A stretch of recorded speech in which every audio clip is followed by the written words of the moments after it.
ইমাম আবু দাউদ রাহিমাহুল্লাহ তিনি তার সুনান আবু দাউদের মধ্যে বলেছেন, ইমাম তিরমিজি জামে তিরমিজিতে বলেছেন হাদিস কানা, মেশকাতুল মাসাবির মধ্যে আসা হাদিস কানা, যে আল্লাহ নবী সাল্লাল্লাহু আলাইহি ওয়াসাল্লাম যখন তাবুকের যুদ্ধের ফ্রন্ট গঠন করছিলেন, নবীজি যখন নিজের রুমি চাদর বিছালেন আর যখন সাহাবায়ে কেরামদেরকে বললেন তোমাদের কারগরে কি আছে, আমি নবীর জন্য আনো কুরবান করো, তখন সাহাবায়ে কেরামদের প্রত্যেকেই আমার নবীর কদমে এত এত দিয়েছে। বিশেষ করে মাওলা ওমর তার সমস্ত সম্পদকে দুভাগ করে এক ভাগ নিয়ে নবীজির কদমে হাজির হয়ে গেলেন। জোরে বলেন সুবহানাল্লাহ। একটু পরে দেখা যায় সিদ্দিক আকবর সুলার ছাই সহ নিয়ে এসেছে। তাহলে তাদের মতো কি আমরা হতে পেরেছি? আল্লাহ নবী সাল্লাল্লাহু আলাইহি বলছেন সিদ্দিক আকবর ইসলামের জন্য এত এত দিয়েছে, সিদ্দিক আকবর ছাড়া বাকিরা যা দিয়েছে আমি রাসূল কম বেশ করে শোধ করেছি, কিন্তু সিদ্দিক আকবরের ঋণ আমি নবী শোধ করতে পারি নাই।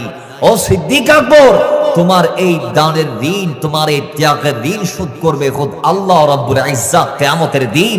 এজন্য আল্লাহ বলেছেন লাদিনা, নিশ্চয় যারা ইউনফিকুনা আমওয়ালাহুম বিল-লাইলি ওয়ান-নাহারি সিররাম ওয়া আলানিয়া ফালাহুম আজরুহুম ইনদা রাব্বিহিম লা খাউফুন আলাইহিম ওয়া লা হুম ইয়াহজানুন।